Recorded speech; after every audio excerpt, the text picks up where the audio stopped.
Hello and welcome to CG Films. मेरा नाम है मोहम्मद आकिब उस्मान और आज की वीडियो में हम ब्लेंडर के व्यू पोर्ट शेडिंग के बारे में देखेंगे। तो चलिए शुरू करते हैं। ये एक सीन मैंने आपके लिए डाउनलोड करके रखा हुआ है, तो इसके अंदर ही हम आज का टॉपिक कवर करेंगे। तो ये हमारा व्यू पोर्ट शेडिंग में हमने सॉलिड शेड्स में हम देख पा रहे हैं इसको।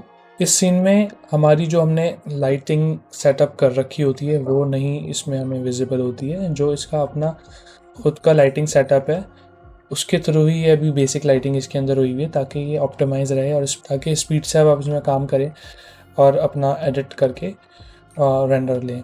ठीक है, ये इसकी बिल्ट इन लाइट है और मैंने पिछली प्रीफरेंसेस वाली वीडियो में भी ये बात बताई थी कि हम इसको चेंज भी कर सकते हैं। हम प्रीफरेंसेस में जाएंगे तो यहाँ हम लाइट्स में जाएंगे, लाइट्स में जाके हम देखेंगे हमारा ये है स्टूडियो लाइट्स एडिटर और हम एडिट स्टूडियो लाइट्स। यहाँ पर आके हम ये जो लाइटिंग अभी आप देख रहे हो इसको भी हम चेंज कर सकते हैं। तो जैसे मैं ये कर पा रहा हूँ, उसके अंदर आप देख सकते हो डिफरेंट शेड्स आपको दिख रहे होंगे लाइट के।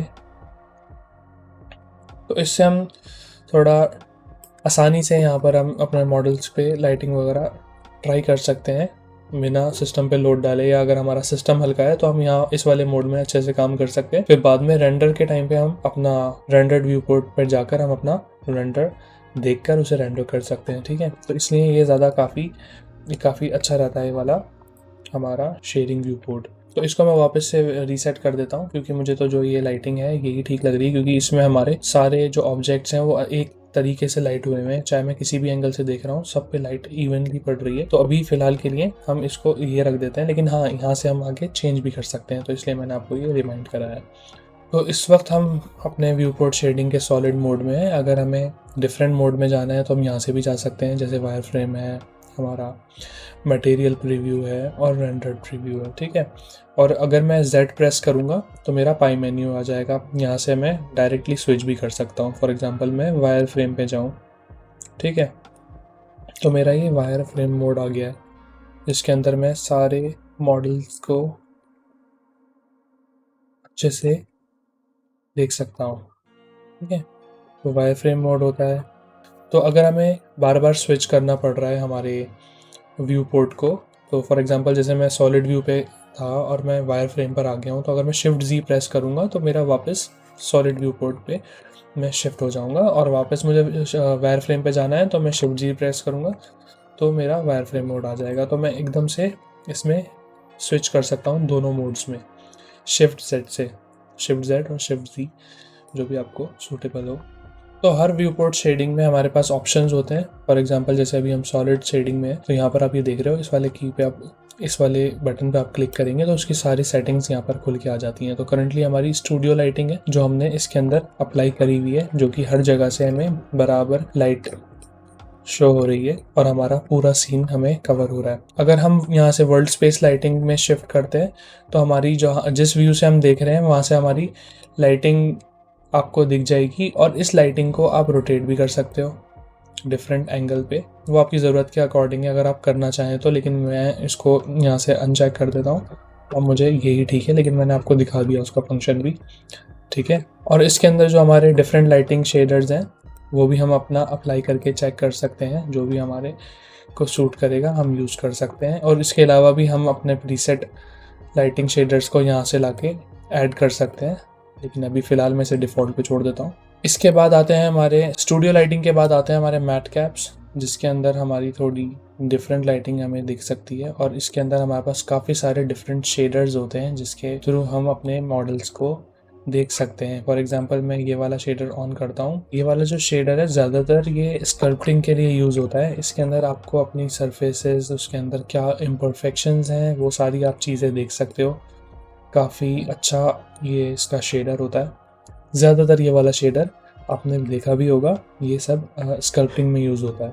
अगर आपको अपनी सरफेसेस में कुछ गड़बड़ लग रही है या लग रहा है कि कोई मॉडल में मतलब प्रॉपरली नहीं बना हुआ, तो आप दूसरा शेडर भी एक चेक कर सकते हो, यहाँ पर ये वाला। इसके अंदर आपको डिफरेंट, ओह माय गॉड कितना इल्यूजन सा क्रिएट हो रहा है। डिफरेंट आपको एंगल्स पे आपका सरफेसेस दिख जाएंगी कि कौन से एंगल पे कौन सी सरफेस कवर हो रही है। ये देखो, ठीक है ना, ये वाले में भी आप चेक कर सकते हो कहाँ से कहाँ घूम रहा है हमारा सरफेस। एक हमारा मटेरियल ये बहुत शानदार सा होता है, बड़ा प्यारा लगता है। तो ये देखो आप कितना हमारा खूबसूरत ये वाला शेडर है। और जैसे अगर आप कोई कार मॉडलिंग वगैरह कर रहे हो तो उसमें ये वाला शेडर बहुत ज़्यादा अच्छा लगेगा, क्योंकि कार का पेंट कुछ इस तरीके से ही रिफ्लेक्ट करता है। और जैसे यहाँ पर आप ये एक एरो देख रहे हो, इससे क्या होता है ना, ये जो मैट कैप है ये फ्लिप हो जाता है। ठीक है, यहाँ से इसको पूरा इसका शेड को फ्लिप भी कर सकते हैं। तो वो अगर आपको ज़रूरत है आप यहाँ से कर सकते हैं। और यहीं पर आप देखेंगे तो यहाँ पर एक सेटिंग का ऑप्शन है, ये हमें डायरेक्टली वहीं प्रीफ्रेंस में पहुँचा देगा जहाँ पर हम थे। तो यहाँ से हम अपने कस्टमाइज मैट कैप्स भी आप यहाँ पे इंस्टॉल कर सकते हो, या ऑनलाइन अगर आपको मिल जाए तो वो यहाँ से लाके आप इंस्टॉल कर सकते हो और वो अप्लाई करके अपना शेडिंग सॉलिड व्यू पोर्ट में आके अपना काम कर सकते हो। इसके बाद हमारा आता है फ्लैट। अब इसके नाम से ही आप समझ सकते हो, जैसे ये स्टूडियो लाइटिंग है, ये मैट कैप्स हैं, तो ये फ्लैट कर देगा हमारे पूरे सीन को। जैसे ही मैंने इस पर क्लिक करा हमारा पूरा सीन फ्लैट हो गया है। अब इस फ्लैट के अंदर हम स्पेसिफिक मॉडल्स को स्पेसिफिक कलर भी दे सकते हैं, ताकि हमें पता रहे हमारा कौन सा मॉडल कहाँ पर है। ठीक है, अब जैसे मेरा ये मॉडल है, इसको मैं सेलेक्ट करूँ और अपने शेडिंग व्यू पोर्ट पर जाऊँ, तो सबसे नीचे अगर हम जाते हैं शेडिंग व्यू पोर्ट में, तो वहाँ पे होता है व्यू पोर्ट डिस्प्ले। यहाँ पर ये कलर वाइट हुआ है। अगर मैं इस कलर को थोड़ा अपने हिसाब से कलर दे दूँ, तो जिस ऑब्जेक्ट पे ये वाले मॉडल पे भी सेम कलर लगा हुआ है, तो दोनों में ही कलर चेंज हो गया। फॉर एग्जांपल मैं पहाड़ों का कलर चेंज कर दूँ, तो मैं यहीं से जाके थोड़ा सा ग्रीनिश की तरफ ले जाऊँगा, तो हमारे पूरे ऑब्जेक्ट में हमें पता चल जाएगा कहाँ कहाँ पे सेम मटेरियल हमारा अप्लाई हुआ है। ये कॉम्प्लेक्स सीन्स में काफ़ी यूज़फुल रहता है। अगर अब मैं अपना फ्लैट मोड से मैट कैप पे स्विच करूँ और स्टूडियो पे स्विच करूँ, तो आप देख सकते हो जो हमने व्यू पोर्ट डिस्प्ले में कलर अप्लाई करे हैं वो हमारे इन सॉलिड व्यू पोर्ट में भी शो हो रहे हैं, क्योंकि हमने अपनी कलर सेटिंग मटेरियल पे सेट कर रखी है, इसलिए जो हमने कलर यहाँ पर अप्लाई करा है वही कलर हमारे व्यू पोर्ट में शो हो रहा है। अगर हम इसको ऑब्जेक्ट पे शिफ्ट कर देंगे तो हमारा एज इट इज़ जैसा था पहले वैसे ही कन्वर्ट हो जाएगा। ठीक है, क्योंकि ये ऑब्जेक्ट कलर है, तो ये हमने ऑब्जेक्ट कलर हमने छेड़ा नहीं है, तो ये as it is by default जो हमारा प्लेन था इस तरीके से आ गया। मैं इसका आपको चेंज करना भी बता देता हूँ। हम यहाँ से जाएंगे, ये हमारा ऑब्जेक्ट प्रॉपर्टीज़ होती हैं, इसमें जाकर हम आप देख सकते हो व्यू पोर्ट डिस्प्ले, यहाँ पर हमारा वाइट कलर विजिबल है। तो हम यहाँ से चेंज करेंगे तो हमारे ऑब्जेक्ट मोड वाले कलर में भी जाके हमारा कलर चेंज हो सकता है। ठीक है, तो वो डिपेंड करता है हम कौन से तरीके से काम कर रहे हैं। अगर मैं वापस इसको मटेरियल पे करूँगा तो मेरे पुराने वाले कलर आ गए, और मैं ऑब्जेक्ट पे जाता हूँ तो मेरे नए वाले कलर आ गए। ठीक, अब यही ऑब्जेक्ट कलर मेरे मैट कैप को भी इफेक्ट करेगा और फ्लैट को भी इफेक्ट करेगा। ठीक है, इसके बाद आता है हमारा एट्रीब्यूट। जो भी हमारा एक्टिव कलर होता है वो इससे हम देख सकते हैं। सिंगल कलर, सारे जो ऑब्जेक्ट्स हैं वो एक ही कलर में कन्वर्ट हो जाएंगे, जो भी मैं यहाँ सेलेक्ट करूँगा। ठीक है, इसको वापस वाइट कर देते हैं। और ऐसे रैंडम है, जितने भी मेरे सीन में ऑब्जेक्ट्स हैं वो रैंडमली खुद ही कलर उसका चेंज हो जाएगा। ठीक है, देखिए जैसे आप देख सकते हो सारे ऑब्जेक्ट्स का अलग अलग कलर हो गया है। इसके बाद आता है हमारा टेक्सचर। जो मैंने टेक्सचर अप्लाई कर रखा है शेडर एडिटर में, तो इन पर्टिकुलर ऑब्जेक्ट्स पे। इसके बाद हम टेक्सचर मोड पे क्लिक करते हैं, तो हमारा इस तरीके से जो भी हमारा टेक्सचर अप्लाई हुआ होता है पूरे सीन में, उसको हम रियल टाइम देख सकते हैं और हमारा सिस्टम भी लैग नहीं करता। ठीक है, तो जिनके सिस्टम काफ़ी स्लो होते हैं वो भी इसके अंदर जाके अपने टेक्सचर का प्रीव्यू कर सकते हैं। जो हमारा रेंडर्ड व्यू है उससे तो बेटर हम यहाँ पर देख सकते हैं और उसको चेंजेस उसमें क्रिएट कर सकते हैं। ये टेक्सचर भी इस वजह से दिख रहे हैं क्योंकि यहाँ पर हमारे जैसे ये मॉडल है इसके ऊपर 3 टेक्सचर्स लगे हैं। अब फॉर एग्जांपल मुझे यहाँ पर टेक्सचर इसका जो नॉर्मल मैप लगा हुआ है उस पर मैं क्लिक करूँगा तो मैं इसका नॉर्मल मैप का प्रीव्यू देख सकता हूँ रियल टाइम। और अगर मुझे अपने मेन कलर देखना है, मेन टेक्सचर का कलर देखना है, तो मैं अपने मेन टेक्सचर को क्लिक करूंगा तो मेरा वो टेक्सचर भी हो गया। तो ये था इसके लिए। मैं इसको विंडो को वापस ज्वाइन कर देता हूँ, इसको नीचे कर देता हूँ। तो इसके बाद आता है हमारा बैकग्राउंड सेटिंग्स। तो बैकग्राउंड सेटिंग्स में भी हमारा थीम पे सेट हुआ है। हम वर्ल्ड पे भी सेट कर सकते हैं, वर्ल्ड पे ज़्यादा बेटर रहता है। वर्ल्ड सेटिंग्स में जाके हम इसको चेंज भी कर सकते हैं। जैसे हमारी वर्ल्ड प्रॉपर्टीज़ होती हैं, यहाँ पर आप जाओगे और आपकी व्यू पोर्ट डिस्प्ले का मेरा कलर जैसे ग्रे हुआ है, मैं इसको चेंज करूंगा तो आप देख सकते हो पीछे का वर्ल्ड सेटिंग में डिफरेंस आ रहा है। मैं इसे डार्क भी कर सकता हूँ, लाइट भी कर सकता हूँ, जो भी मैं चाहता हूँ उस तरीके से मैं कर सकता हूँ। तो यहाँ से ये वाली सेटिंग हो जाती है। और इसके बाद होता है हमारा व्यू पोर्ट बैकग्राउंड, तो वो हम यहीं से चेंज कर सकते हैं और हमारा जो भी हमारा व्यू पोर्ट में कलर है तो वो हम यहाँ से चेक कर सकते हैं और चेंज कर सकते हैं। इसको मैं वापस अब थीम पे शिफ्ट कर देता हूँ। मेरी अगर कोई सेटिंग व्यू पोर्ट शेडिंग में हुई है, फॉर एग्जांपल मैं टेक्सचर मोड देख पा रहा हूँ, तो ऐसा नहीं है कि मेरी ये सेटिंग मेरे दूसरे व्यू पोर्ट्स पे भी अप्लाई हुई भी होगी। फॉर एग्जाम्पल जैसे अगर मैं शिफ्ट जेड से अपने वायर फ्रेम मोड पे आता हूँ तो मेरा वायर फ्रेम मोड पे रैंडम कलर सेट हुए हुए हैं। अगर मैं इसको सिंगल कलर कर दूंगा तो ये तो हमारा बाय डिफॉल्ट होता ही है। ठीक है, अगर मैं यहाँ पर आके व्यू पोर्ट में रैंडम कलर सेलेक्ट कर देता हूँ तो मेरे वायर फ्रेम्स हो गए रैंडम कलर के। तो ऐसा नहीं है कि मेरे सॉलिड व्यू पोर्ट में भी कलर चेंज हो गए होंगे और वो रैंडम हो गए होंगे, ऐसा नहीं है, यहाँ पर डिफरेंट है। और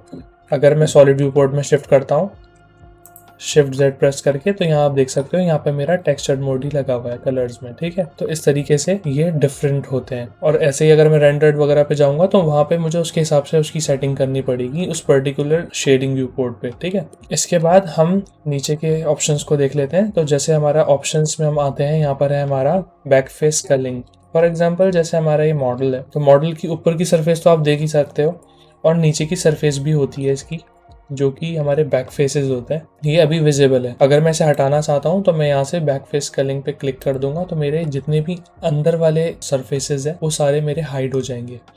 और मैं ऊपर आऊँगा तो मेरा ऊपर का जो ऊपर वाला उसका सरफेस है कोई भी मॉडल का, वो मुझे विजिबल होगा। अंदर के सरफेसेस सारे खत्म हो गए, जो मुझे व्यू मेरा थोड़ा और ऑप्टिमाइज हो जाएगा और मेरे मॉडल थोड़े और स्पीड से लोड अप होंगे, ठीक है। तो इसके बाद आता है हमारा एक्सरे। तो उसके लिए पहले मैं इसको सिंगल कलर में शिफ्ट कर देता हूँ और सिंगल कलर में शिफ्ट करके इसके नीचे हमारा होता है एक्सरे मोड। एक्सरे मोड पे हम जैसे क्लिक करते हैं तो हमारा जो भी ये मॉडल्स हैं, सारा सीन जो है वो ट्रांसपेरेंट हो गया। हम अपने मॉडल्स के आर पार देख सकते हैं, ठीक है। इसको वापस स्विच करने के लिए, मतलब मैं अगर एक्सरे मोड ऑफ करना है और ऑन करना है, उसके लिए होता है Alt+Z, इसका शॉर्टकट की होता है, क्योंकि मेरे Alt+Z से मेरा ग्राफिक्स का कुछ ऑप्शंस खुल के आ रहे हैं। तो मैं आपको यहाँ से ही क्लिक करके दिखा देता हूँ। आप यहाँ पे क्लिक करेंगे, देखो आप यहाँ पे भी देखोगे ना, मैं होवर करता हूँ तो देखो नीचे यहाँ पर Alt+C करके शॉर्टकट की आ रहा है। तो आपके में ये प्रॉपरली वर्क करेगा, मेरे में भी नहीं कर रहा है, ठीक है। यहाँ से आप क्लिक करके इसे स्विच कर सकते हो सॉलिड व्यू पोर्ट में और एक्सरे में। और जो एक्सरे मोड होता है वो काफ़ी यूज़फुल होता है मॉडलिंग में। अब फॉर एग्जांपल जैसे मेरे को इसमें कुछ चेंजेस करनी है तो मैं ये ऑब्जेक्ट सेलेक्ट करूँगा और फॉरवर्ड/नंबर पैड पे हम प्रेस करेंगे तो मेरे सारे जो मॉडल्स हैं सीन में वो हट जाएंगे और मैं जिस ऑब्जेक्ट को सेलेक्ट कर रखा है वो मेरा फोकस ऑब्जेक्ट हो जाएगा। नंबर पैड प्रेस करता हूँ तो ये आ गया है। अगर मैं नंबर पैड वापस प्रेस करूंगा तो मेरा सीन वापस आ जाएगा, ठीक है। तो इसमें घबराना नहीं है अगर गलती से नंबर पैड दब गया और सारे ऑब्जेक्ट्स आपके गायब हो गए, वो इस वजह से क्योंकि ये एक फोकस मोड में हम पहुंच जाते हैं।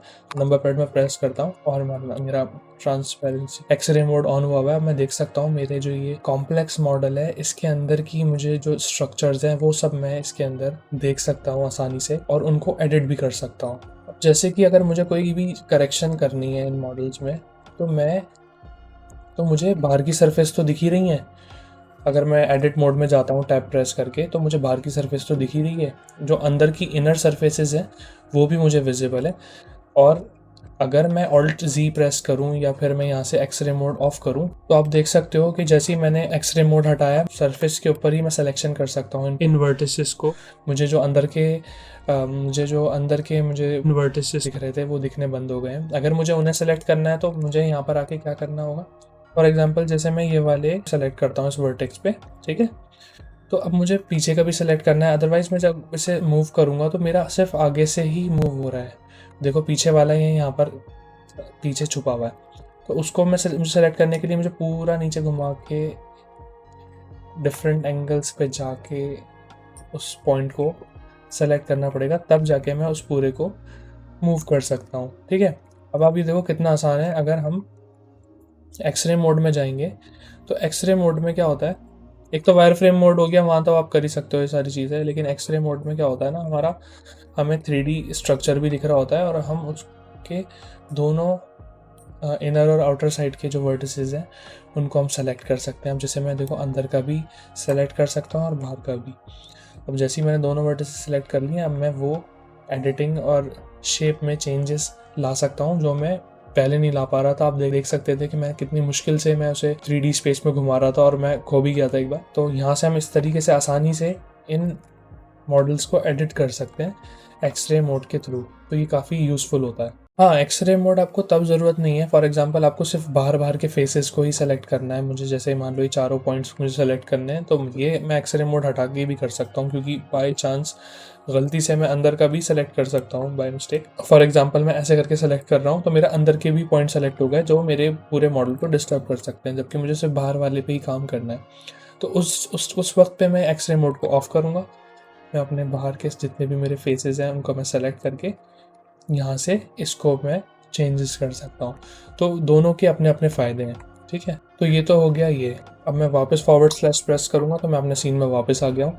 और आप देख सकते हो एक्सरे मोड में हम होते हैं तो हमारा पूरा सीन जो है ना वो पूरा ट्रांसपेरेंट होता है, और हम थोड़ा इसमें डिस्टर्ब भी हो सकते हैं, कंफ्यूज भी हो सकते हैं।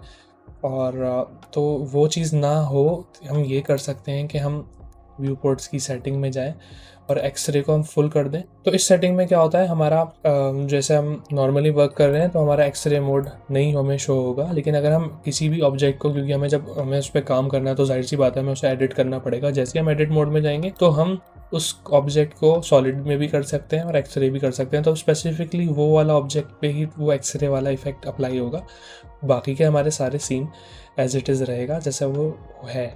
ठीक है, अब ऐसे ही हमारे वायर फ्रेम मोड में भी होता है। जैसे हम वायर फ्रेम मोड में जाते हैं, पहले तो मैं इसको सिंगल कलर पे कर देता हूँ, तो यहाँ पर भी ना हमारे सारे जो वर्टिसेस हैं जितने भी हमारे 3D मॉडल में, वो सब बिल्कुल ट्रांसपेरेंट होते हैं, क्योंकि जाहिर सी बात है वायर फ्रेम मोड है तो इसमें होने का उसका कोई सेंस भी नहीं बनता है। अगर हम इसमें भी ऑल्ट जेड प्रेस करेंगे तो आप देख सकते हो हम अपने मॉडल की सरफेसेस को भी देख सकते हैं, और जैसे हम वहाँ पर सेलेक्ट कर पा रहे थे वैसे ही हम हमारे अंदर के जो हमारे विजिबल अब नहीं है। और अगर हमें उन्हें वापस लाना है तो इसमें भी वही सेटिंग है कि हम एक्सरे मोड इनेबल कर दें और उनको आर पार हम देख सकते हैं। ठीक है, वायर फ्रेम मोड में भी। और अगर हमें उससे ऊपर ऊपर की सरफेस पे वर्क करना है तो हम इस एक्सरे मोड को ऑफ करेंगे तो हमारे पास ऊपर की सरफेस आ जाएगी, जिससे हमारी ज्योमेट्री भी, जो हमारा 3D मॉडल है उसकी एक्चुअल जो ज्योमेट्री है वो हम देख पाएंगे और उसे कर पाएंगे।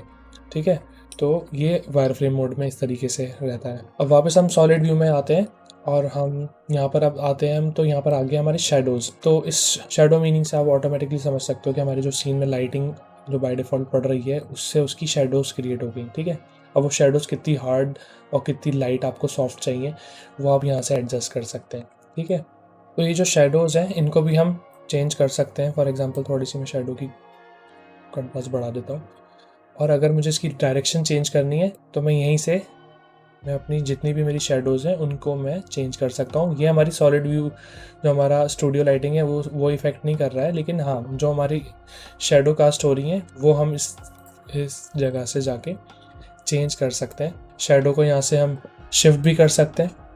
शेडो कितनी है ना ज़्यादा, जैसे हमारा सन बिल्कुल सेट हो रहा है तो पूरा ही हमारा डार्क होने वाला है ये, और ये लाइट है। ये हमारी कंट्रास्ट वगैरह हम इस तरीके से सेट कर सकते हैं, और शेडो फोकस हम कर सकते हैं। तो जो हमारी डार्क शेडोज़ हैं सिर्फ वो रहेंगी, बाकी जो लाइट शेडोज़ हैं वो गायब हो जाएंगी। तो इस तरीके की चीज़ें हम यहाँ से कर सकते हैं। अभी फ़िलहाल के लिए मैं इसको ऑफ़ कर देता हूँ। अब हम आगे बढ़ते हैं कैविटी पे। अब जैसे फॉर एग्जांपल मैं इसी ऑब्जेक्ट को सेलेक्ट करके फॉरवर्ड स्लैश प्रेस करता हूँ तो मैं फोकस मोड पे आ गया हूँ इस ऑब्जेक्ट के लोकल व्यू पे। अब जैसे मैं आपको यहाँ शो करता हूँ कितनी सारी शार्प एजेस हैं। ठीक है, हम जाएंगे और यहाँ कैविटी पे क्लिक करेंगे तो वो और ज़्यादा, उसकी एजेस और ज़्यादा शार्प हो गई हैं। तो एज मतलब मॉडलिंग के लिए हमें जब ज़रूरत होती है तो हम कैविटी ऑन कर देते हैं, उससे हमें एजेस का अंदाज़ा होता है कि कौन सी एज कितनी शार्प है और उसको हम कितना बेवल कर सकते हैं। ठीक है, तो यहाँ से हो जाता है वो। तो आप देख सकते हो जो हमारे अंदर के कॉर्नर्स होते हैं वो हमारे डार्क शेड से दिख रहे हैं, और जो हमारे बाहर के कॉर्नर्स होते हैं किसी भी मॉडल के वो हमें लाइट शेड से दिख रहे हैं। जैसे यहाँ पर आप देख सकते हो ये लाइट है और वो पीछे वाला डार्क है, तो ये चीज़ हम यहाँ से देख सकते हैं। वर्ल्ड सेटिंग में भी अगर आप देखोगे तो जैसे रियलिस्टिक शेडिंग होती है तो हमारा ये पीछे का हिस्सा डार्क हो गया, आगे का हमें लाइट हो गया। तो हमें लाइटिंग का कैसे फॉल होगा किसी एक 3D ऑब्जेक्ट पे वो भी हम समझ सकते हैं इस कैविटी के थ्रू। अगर मैं यहाँ से कैविटी ऑफ करता हूँ तो आप देख सकते हो बिल्कुल ही फ्लैट हो गया, मुझे शेड्स का पता ही नहीं चल रहा है, लेकिन कैविटी ऑन करके मुझे शेड्स का अंदाज़ा हो पा रहा है कि कौन सा मॉडल कितना उसकी डेप्थ है, कैसे उसके एंगल्स हैं। ठीक है, तो ये मैंने वर्ल्ड सेटिंग पे करा तो मुझे ये वाला इफेक्ट आ गया। अगर मुझे शार्प एजेस वाला अगर मुझे देखना है तो मैं स्क्रीन पे शिफ्ट कर दूंगा। अब आप देख सकते हो ये वैसे ही हो गया जैसे पहले शार्प था। या फिर मैं ये कर सकता हूँ कि मुझे दोनों मोड्स को एक साथ देखना है तो मैं बोथ कर दूंगा, तो मेरे शेड्स भी आ गए और शार्प एजेस भी आ गई, दोनों चीज़ में एक साथ देख सकता हूँ। इसको मैं वापस वर्ल्ड पे सेट कर देता हूँ, और यहाँ पर आप देख सकते हो नीचे है वर्ल्ड स्पेस की रिज और वैली। रिजेस का क्या वो होता है रोल कि हमारे जितने भी हाइलाइट्स वाले पार्ट हैं उसको हम देख सकते हैं, और वैली इसको हम ज़ीरो करके देखेंगे तो हमारे सारे शेडो वाले पार्ट्स रह गए, जो हमारा जैसे एम्बिएंट इंक्लूजन का भी यही काम होता है। अब जैसे मैं देखो मैंने वैल्यू को भी कम कर दिया तो बिल्कुल ही हमारा ऑलमोस्ट फ्लैट सा हो गया है। और मैं जैसे इसकी वैल्यू बढ़ाता जाऊँगा तो मुझे डार्कर एरियाज़ मेरे मॉडल में दिख सकते हैं जहाँ पर हम उसकी डेप्थ को समझ सकते हैं। ठीक है, मैं दोनों को 1-1 कर देता हूँ जैसे वो थे। और जैसे अगर मैं यहाँ पर वैल्यू ऑप्शन करा मैंने, और अगर मैं यहाँ पे कोई ऑब्जेक्ट बनाऊँ, फॉर एग्जांपल क्यूब है, तो आप देख सकते हो वो यहाँ पर एम्बिएंट इंक्लूजन की तरह शेडो कास्ट कर रहा है इस सरफेस के ऊपर, क्योंकि जो इसके ऊपर डायरेक्शनल लाइट पड़ रही है उससे यहाँ नीचे सरफेस पे क्या असर पड़ेगा वो हम इसके थ्रू देख सकते हैं। और अगर आपके सिस्टम की इतनी स्पेसिफिकेशन नहीं है कि अगर आप ये काम कर रहे हो और यहाँ पर भी आपका सिस्टम बहुत ज़्यादा अटक अटक के चल रहा है, तो आप एक काम और कर सकते हो। आप यहाँ पर जाओ, यहाँ पे जो इसकी सेटिंग्स होती है ना, हमारा सैम्पल्स जो है 16 पे सेट हुए हैं। अगर मैं सैम्पल्स बिल्कुल हल्के कर दूंगा तो ये थोड़ा और क्विकली लोड होगा। ठीक है, तो अगर आपका सिस्टम स्लो है तो आप यहाँ पर आके उनको इस सेटिंग को सैम्पल्स को बिल्कुल ही कम कर दो, तो आपका ये थोड़ा और ऑप्टिमाइज हो जाएगा और तेज़ी से वर्क करेगा। और आपके पास अगर अच्छा सिस्टम है तो आप इसको बढ़ा भी सकते हो और फाइन ट्यूनिंग के लिए। ठीक है, मैं इसको वापस से 16 पे कर देता हूँ। इसको मैं यहाँ से अब कैविटी को मैं यहाँ से ऑफ कर देता हूँ और बैक पे स्केलिंग को भी। अब हम आते हैं डेप्थ ऑफ फील्ड पे। अब डेप्थ ऑफ फील्ड जो है हमारी सिर्फ कैमरा व्यू पे ही वर्क करती है, तो पहले मैं कैमरा व्यू पे चला जाता हूँ। अब आप देख सकते हो कि हमारा कैमरा ऑलरेडी यहाँ पे सेट हुआ हुआ है, और अगर मैं डेप्थ ऑफ फील्ड ऑफ करता हूँ तो हमारा सारा जो सीन है उसके अंदर हमें कोई डेप्थ नहीं दिख रही है। हमें पता नहीं लग रहा है कि पहाड़ ज़्यादा दूर है, या ये जो पीछे वाली बिल्डिंग है ज़्यादा दूर है, या आगे वाली बिल्डिंग ज़्यादा पास है। तो वो कैसे पता चलता है? वो डेप्थ ऑफ फील्ड से पता चलता है। जैसे आपने बो का इफेक्ट देखा होगा, जो बैकग्राउंड ब्लर हो जाती है, ब्लर वाला इफेक्ट जो होता है वो डेप्थ ऑफ फील्ड की वजह से ही आता है।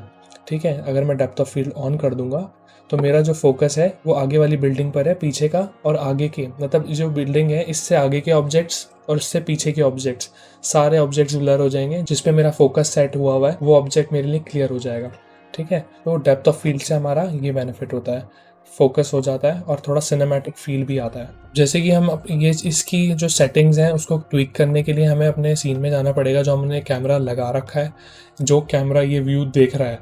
ठीक है ना, मतलब मैं अगर इस एंगल से बाहर आता हूँ और मैं देखता हूँ कि जो हमारा कैमरा है, पहले हम इसकी कैमरे की सेटिंग में जाते हैं, तो आप देख सकते हो यहाँ मेरी डेप्थ ऑफ फील्ड एक्टिवेट हो गई है। ठीक है, अगर मैं यहाँ पर अपना कैमरा व्यू में ही आ जाता हूँ और मैं अपनी एफ स्टॉप को चेंज करता हूँ, तो आप देख सकते हो कि मेरा डेप्थ ऑफ फील्ड ज़्यादा और कम हो सकता है। अगर जैसे 0.1 पे है तो ज़्यादा डेप्थ ऑफ फील्ड हो गई, जितना मैं वैल्यू बढ़ाऊँगा मेरा डेप्थ ऑफ फील्ड कम होती है। ठीक है, इस तरीके से हम इसको चेंज कर सकते हैं। अगर यहाँ से मेरे कैमरा नहीं मेरा लगा हुआ है तो मैं डेप्थ ऑफ फील्ड नहीं देख सकता हूँ। उसके लिए हमें कैमरा होना ही चाहिए हमारे सीन के अंदर, अदरवाइज़ हम ये फंक्शन चेक नहीं कर सकते हैं। तो कैमरा हो उसमें डेप्थ ऑफ फील्ड इनेबल करके आप यहाँ से अपने व्यू पोर्ट के अंदर भी डेप्थ ऑफ फील्ड देख सकते हो। ठीक है, इसके बाद हमारा होता है आउटलाइन व्यू। इसको डेप्थ ऑफ फील्ड को हम ऑफ कर देते हैं और कैमरे का भी हम हाइड कर देते हैं। ठीक है, तो जैसे हमारा ये सीन है, आउटलाइन व्यू से क्या होता है, हमारे जो भी ऑब्जेक्ट्स हैं उनके ऊपर जो आप जैसे ग्रास देख रहे हो उसके ऊपर आउटलाइन जो शो हो रही है वो यहाँ से ऑन एंड ऑफ कर सकते हो, ताकि आपका डिफरेंस क्रिएट हो कि कितने सारे यहाँ पर ऑब्जेक्ट्स हैं। ठीक है, और जैसे फॉर एग्जांपल मैं यहाँ पर जल्दी से एक क्यूब बनाता हूँ, तो जैसे मेरा आउटलाइन व्यू ऑन है, मेरा क्यूब आ गया। तो अगर मेरा ऑब्जेक्ट सेलेक्ट भी नहीं है ना, तो मेरी आउटलाइंस यहाँ पे मुझे विजिबल है। ठीक है, इसको थोड़ा बड़ा कर लेते हैं। और अगर मैं यहाँ से आउटलाइन व्यू ऑफ कर देता हूँ तो मेरी आउटलाइंस इसमें से हट गई हैं। आप देख सकते हो कितना ये बैकग्राउंड के साथ मर्ज हो रहा है, आउटलाइन से थोड़ा सा डिफ्रेंशिएट हो जाता है हमारा ऑब्जेक्ट। ठीक है, अब मैं इसको अगर नीचे वाली सरफेस के पार करता हूँ तो आप देख सकते हो कि मेरे पास यहाँ पर भी मुझे एजेस दिख रही हैं कि कहाँ पर मेरा ये ऑब्जेक्ट कट हो रहा है। ठीक है, तो आउटलाइन व्यूज से हम ये देख सकते हैं। अब जैसे ही क्यूब है, जिस जगह पे ये इंटरसेक्ट कर रहा है इस नीचे वाले सरफेस पे, वो हमें देख सकते हैं कि कहाँ पर ये इंटरसेक्ट कर रहा है। तो आउटलाइन व्यू से ये सारे बेनिफिट्स होते हैं। जैसे मैं अगर हटा दूंगा तो हमें पता नहीं चलेगा कौन सी जगह पे ये इंटरसेक्ट हुआ हुआ है, देखो पता नहीं चल रहा ना। तो यही इसका काफ़ी अच्छा यूज़ होता है। अब देख लेते हैं हम स्पेक्युलर लाइटिंग के बारे में। तो स्पेक्युलर लाइटिंग में क्या होता है, जो हमारी सरफेस की जो शाइन दिख रही है आपको, जो हाईलाइट दिख रही होगी चमक सी, अगर मैं इसे ऑफ कर दूंगा तो ये बिल्कुल ही फ्लैट हो जाएगा। जो भी अगर आपने अगर नोटिस किया हो, जो हल्की हल्की सी इसमें हाईलाइट्स आ रही हैं, ये आती है स्पेक्युलर लाइटिंग की वजह से, जो सरफेस की चमक होती है हमारी। ठीक है, तो इसको हम ऑन ऑफ यहाँ से कर सकते हैं। तो सॉलिड वाले व्यू पोर्ट शेडिंग में यही सब ऑप्शंस होते हैं।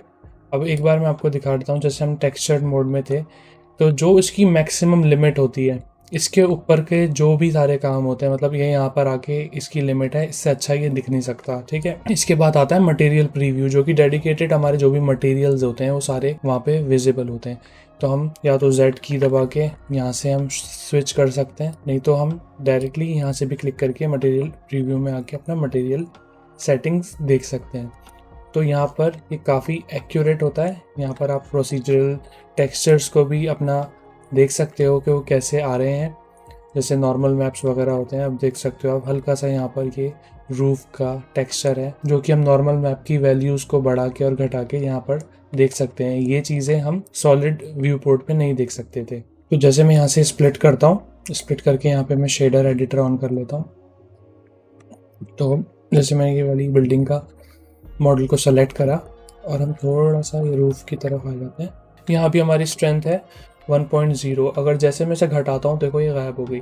हल्के हल्के से इसे लेकर आएंगे तो ये आ गई, और ज़्यादा बढ़ाएंगे तो और ज़्यादा। तो पूरे बिल्डिंग में जो भी ये हमारा नॉर्मल मैप अप्लाई हुआ है, ये यहाँ इसकी वैल्यू को ट्विक करने से हमें डिफरेंस दिख रहा है और ये काफ़ी अच्छा लग रहा है। इसे हम रियल टाइम देख पा रहे हैं। इससे काफ़ी हद तक हम अपने टेक्सचर्स को एक्यूरेट कर सकते हैं। अगर हमें डेप्थ देनी है नॉर्मल मैप के थ्रू या नहीं देनी, उनकी हाइट को थोड़ा सा बम्प वगैरह देना है, जैसे ना इसके टेक्सचर से ही सारा ये विजिबल है। अदरवाइज़ हमारा जो सरफेस है वो एक फ्लैट सरफेस है, लेकिन ये टेक्सचर के थ्रू ये हमें यहाँ पर ये रूफ वाला टेक्सचर दिख रहा है, ठीक है। तो ये काफ़ी अमेजिंग है, अच्छा लग रहा है देखने में, है ना। इस तरीके से ही नीचे वाले में भी है, जैसे कि ये पहाड़ का आप देख सकते हैं, थोड़ी वैल्यू बढ़ा के घटा के हम चेक कर सकते हैं। तो इस तरीके से ये चीज़ें होती हैं। तो हम वापस कंट्रोल तक कर देते हैं, जो भी वैल्यू थी जैसे 1.0। एक और चीज़, क्योंकि यहाँ पर हमें सारे हमारे टेक्सचर्स और मटेरियल्स अच्छे से प्रीव्यू होते हैं, तो ये वाला जो मोड है ये थोड़ा सा सॉलिड व्यू पोर्ट से थोड़ा सा स्लो चल सकता है अगर आपका सिस्टम हल्का है। तो ये चीज़ आप ध्यान में रख के चलिएगा। अगर आपको क्विक वर्क करना है और आपकी मशीन, आपका कंप्यूटर या आपका लैपटॉप जो भी है, अगर उसमें इतनी पावर नहीं है, तो आप ज़्यादा से ज़्यादा वर्क अपना सॉलिड व्यू पोर्ट पे ही करो, वरना अगर आप यहाँ पर आओगे तो स्लो होने लगेगा। नहीं स्लो होता है तो कोई बात नहीं, आप रियल टाइम वर्क भी कर सकते हो, ठीक है। इसको हम कंबाइन कर देते हैं। अब जैसे हम सॉलिड व्यू पोर्ट की सेटिंग्स में गए थे, ऐसे ही इसमें भी सेटिंग्स होती हैं। इसमें जो हमारी सेटिंग्स हैं, जैसे अभी हमारी सीन लाइटिंग और सीन वर्ल्ड ऑफ हुआ है, ठीक है। तो ऑफ होने की वजह से यहाँ पर हमारा HDRI लगा हुआ है, जिसके थ्रू यहाँ पे जो बेसिक लाइटिंग है हम देख सकते हैं। अगर हमें चेंज करनी है तो हम यहाँ क्लिक करेंगे, तो यहाँ पर हमारे पास डिफरेंट प्रीसेट्स हैं, जिसके साथ हम चेक करके देख सकते हैं कि हमारी पर्टिकुलर लाइटिंग कैसे लग रही है। जैसे ये स्टूडियो लाइट है, ये नाइट व्यू है, तो अलग अलग लाइटिंग अलग अलग व्यू पे हमें दिख रही है।